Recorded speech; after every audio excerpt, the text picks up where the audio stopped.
اعلیٰ حضرت فاضل بریلوی کی ذات وہ ہے کہ اپنے ہی نہیں غیروں نے بھی اس کو قبول کیا ہے. اعلیٰ حضرت کے زمانے میں ایک تحریک نکلی تھی، شدھیکرن تحریک، جس کا بانی سوامی دیانند سرسوتی تھا. تحریک کا مقصد کیا تھا؟ تحریک کا پس منظر یہ تھا، دیانند سرسوتی جو ایک ہندو پنڈت تھا، اس کا دعویٰ یہ تھا اور کہنا یہ تھا، جیسے کہ آج بھی بہت سارے آر ایس ایس کے ایجنٹ کہتے ہیں، آر ایس ایس کے لوگ کہتے ہیں کہ ہندوستان کے جتنے مسلمان ہیں یہ سب پہلے ہندو تھے، تلوار کے زور پر ان کو مسلمان کیا گیا ہے. تو کہتے ہیں دیانند سرسوتی کا معاملہ یہ تھا کہ اس نے کہا کہ جتنے مسلمان ہیں اس وقت، یہ پہلے ہندو ہوا کرتے تھے، انہوں نے اپنے دھرم کو چھوڑ کر اسلام دھرم کو جو اختیار کیا، اس سے یہ اپوتر ہو گئے، ناپاک ہو گئے ہیں. ان کا شدھیکرن کرنا چاہیے، ان کو شدھ کرنا چاہیے، ان کو دوبارہ ہندوازم کی طرف لانا چاہیے، ہندو دھرم کی طرف ان کو دعوت دینی چاہیے. خود اس نے قرآن کو پڑھا اور 14 پارے کا حافظ بھی تھا. وہ دیانند سرسوتی غیر مسلم پنڈت تھا، 14 پارے کا حافظ تھا. پھر اس نے کتاب لکھی، اس کا نام تھا ستیارک پرکاش. یہ کتاب میرے پاس موجود ہے. معاذ اللہ قرآن پہ اس نے بہت جگہ اعتراضات کیے. میرا موضوع بھی وہ نہیں ہے، شدھیکرن تحریک ابھی میرا موضوع نہیں ہے. دیانند سرسوتی اتنا چرب زبان تھا کہ یہ گاؤں میں اور علاقوں میں جاتا تھا، اسلام کے خلاف جب تقریریں کرتا تھا تو ہزاروں کی تعداد میں مسلمان اس کی تقریروں سے متاثر ہو کر اسلام سے مرتد ہو کر ہندو ہو جاتے تھے. معاذ اللہ. یہ جب اتنا بھیانک اس وقت حالات اور اس وقت صورتحال تھی تو سلیمان ندوی جو ندوہ کے اس وقت شیخ الحدیث تھے اور تعلق عقائد دیوبند سے تھا، دیوبند کے عالموں میں تھے، مولوی منظور نعمانی کو خط لکھا. مولوی منظور نعمانی بھی علی گڑھ یونیورسٹی سے تعلق تھا، سر سید احمد خان کے شاگرد ہوا کرتے تھے. یہ خطوط چھپے ہیں اور وہ کتابیں آج بھی میرے پاس الحمدللہ موجود ہے. یہ بڑے خطوط چلے ان دونوں کے. تو سلیمان ندوی نے لکھا کہ سر شبلی نعمانی کو لکھتے ہوئے کہا کہ شبلی صاحب آپ بہت قابل آدمی ہے، سیرت رسول پر آپ نے جلدوں میں کتاب لکھی ہے، فاروق اعظم پر الفاروق نام کی کتاب لکھی ہے، بڑے آپ قابل ہیں. تو اس وقت اگر دیانند سرسوتی کا کوئی جواب دے سکتا ہے تو وہ آپ ہے. آپ میدان میں آئے، دیانند سرسوتی کے اسلام کے خلاف جو اعتراضات ہیں اس کے جواب دیں. انہوں نے جواب میں لکھا شبلی نعمانی نے کہ سید سلیمان صاحب میں سمجھتا ہوں کہ اس کے قابل آپ ہیں، آپ کو یہ کام کی داغ بیل ڈالنی چاہیے، ندوہ سے اس کام کا آغاز ہونا چاہیے. ندوہ میں بڑے قابل علماء ہیں اور اس کے سرپرست، اس کے ہیڈ آف دی ڈپارٹمنٹ آپ ہیں، آپ یہ کام کی ابتدا کریں، دیانند سرسوتی کے الزاموں کا جواب دیں.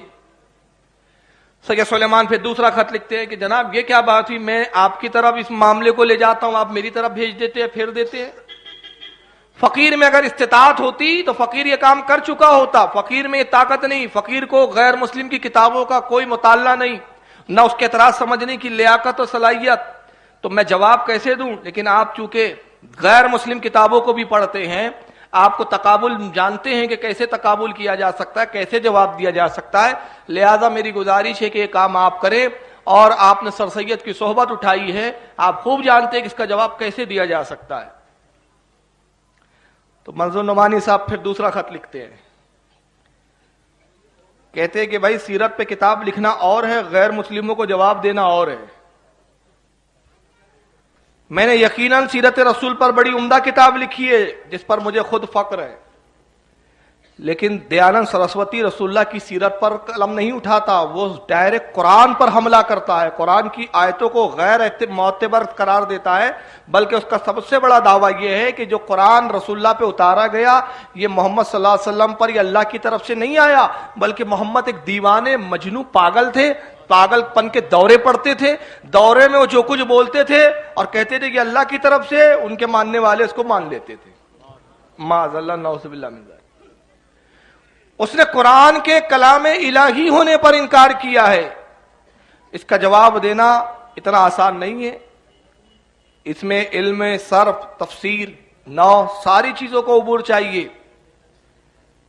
علم کلام، علم حدیث، بہت وسیع مطالعہ چاہیے تبھی جواب دیے جا سکتے ہیں، اور اس وقت آپ سے بہتر کوئی ذات نہیں، آپ جواب دیجئے۔ یعنی دیکھیے وہ انہیں کہہ رہے، وہ انہیں کہہ رہے، وہ انہیں کہہ رہے، چل رہے خط و کتابت، آخری میں حق وہ کہ جو دشمن بھی قبول کرے۔ رسول اللہ کی حدیث ہے کہ حق کی پہچان یہ ہے کہ دشمن بھی اس کو مان لیتا ہے۔ سید سلیمان ندوی خط لکھتے اور کہتے ہیں منظور نعمانی صاحب آپ بھی اس کام سے عاجز، میں بھی اس کام سے عاجز، بخدا میں کہنے پر مجبور ہوں کہ روئے زمین پر اگر دیانند سرسوتی کے اعتراضوں کا کوئی جواب دے سکتا ہے تو وہ مولانا احمد رضا فاضل بریلوی کی ذات ہے، ان کے علاوہ کوئی نہیں ہو سکتا کہ اس کے اعتراضوں کا جواب دے سکے۔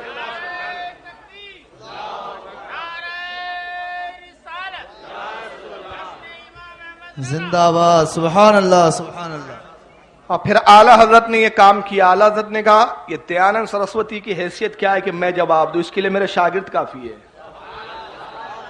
ایک ٹیم ورک قائم کیا اعلیٰ حضرت فاضل بریلوی نے، اور ایک کمیٹی دیانند سرسوتی کے خلاف تشکیل دی گئی کہ مسلمانوں کے ایمان کو بچاؤ، اور اس کمیٹی کا صدر بنایا تھا حضور اشرفی میاں کو، صاحب سجادہ کچوچا شریف۔ اشرفی میاں صدر بنے، اور حضرت علامہ نعیم الدین مراد آبادی علیہ رحمہ کو سیکرٹری بنایا اس کمیٹی کا۔ اپنے صاحبزادے حضور مفتی اعظم کو نائب سیکرٹری بنایا، جوائنٹ سیکرٹری۔ حجت الاسلام کو نائب صدر بنایا گیا، اور مولانا نعیم الدین مراد آبادی علیہ رحمت و رضوان جو فیض یافتہ تھے بارگاہ اعلیٰ حضرت کے، ان کو زور دیا، کہا کہ آپ سنسکرت سیکھیے، اور اعلیٰ حضرت نے ان کی رہنمائی فرمائی، انہوں نے سنسکرت سیکھی، سنسکرت پر عبور حاصل کیا، اور اس کے بعد یہ پوری ٹیم کیا کرتی تھی، جہاں معلوم ہوتا کہ اس گاؤں میں دیانند سرسوتی آیا یہ پہنچ جاتے تھے، اور دیانند سرسوتی کے پہنچنے کے بعد اس کو مناظرے کے چیلنج کیے جاتے۔ اب دیکھیں کیسے کیسے آفتاب بنائے تھے اعلیٰ حضرت نے۔ یہ مولانا نعیم الدین مراد آبادی جو مناظرے کے چیلنج کرتے ہیں، دیانند سرسوتی جیسی سنتا تھا کہ حضور سید نعیم الدین مراد آبادی آ رہے ہیں، پہلے ہی بوریا بسترا لے کے بھاگ جاتا تھا، کہتا رہا ان کے سامنے نہیں بیٹھ سکتا۔ اتفاق سے ایک بار پکڑ میں آئی گیا، جب علامہ نعیم الدین نے اس کو پکڑا تو مناظرہ کرنا پڑا، مجبوری تھی، عزت بچانا تھا۔ مناظرہ شروع ہوا، دیانند سرسوتی نے الزام رکھا، کہا کہ رسول اللہ پہ جو کچھ اترتا ہے اللہ کی طرف سے نہیں ہے، یہ اللہ کی کتاب نہیں ہے۔ کہا پھر کس نے لکھی، کیسی کتاب ہے؟ تو کہا کہ محمد صلی اللہ علیہ وسلم پہ جنون طاری ہوتا تھا، دیوانگی آتی تھی، دیوانگی میں کچھ بڑبڑاتے تھے، ماننے والے سننے والے لکھ لیتے تھے، اور محمد کہتے تھے جو کچھ تم نے لکھا، جو کچھ میں نے کہا ہے یہ اللہ کی طرف سے ہے، معاذ اللہ استغفر اللہ۔ تو علامہ نعیم الدین مراد آبادی علیہ رحمہ نے دیکھیں کتنے منٹوں میں مناظرہ ختم کیا ہے، منٹوں میں، گھنٹوں میں نہیں، منٹوں میں۔ کہا دیانند سرسوتی سنو، تم اگر کہتے ہو کہ یہ اللہ کی طرف سے نہیں ہے تو پھر میں تمہیں ایک چیلنج دیتا ہوں۔ چیلنج یہ ہے کہ تم بھی اپنی ساری دھارمک کتابیں لے آؤ، تم یجروید لاؤ، سام وید لاؤ، اتھر وید لاؤ، رامائن لا لو، مہا بھارت لا لو، گیتا لا لو، جتنے تمہارے پران دھرم کی کتابیں سب لے آؤ، بائبل بھی لے آؤ، جتنی 4 اناجیل ہے اس کو بھی لے آؤ، توریت کو بھی لے آؤ، ہم قرآن لے آتے ہیں، اور ساری کتابوں کو سمندر کے حوالے کر دو، کوئی کتاب روئے زمین پر نہ بچاؤ، صرف ایک ایک نسخہ رکھ دو، اور اس کو پوشیدہ چھپا کے رکھ دیا جائے، اس کو تالے لگا دیے جائے، جتنے نسخے کتابوں کے سمندر کے حوالے، اور اس کے بعد ہر دھرم کے ماننے والوں سے کہو اپنی اپنی کتاب دوبارہ لکھ کے بتاؤ۔ تو ہمارا چیلنج ہے، خدا کی قسم قرآن جیسا تھا ویسا کا ویسا لکھ دیا جائے گا، زیر زبر میں بھی فرق نہ آئے گا، اس کے علاوہ کوئی کتاب لکھی دوبارہ نہیں جا سکتی۔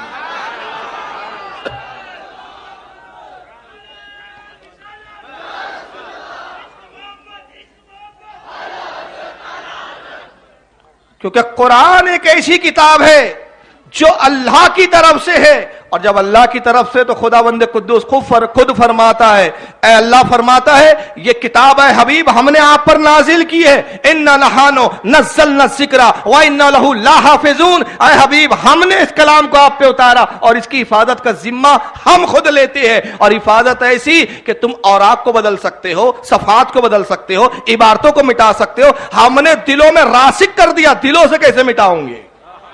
دلوں سے کیسے نکالوں گے؟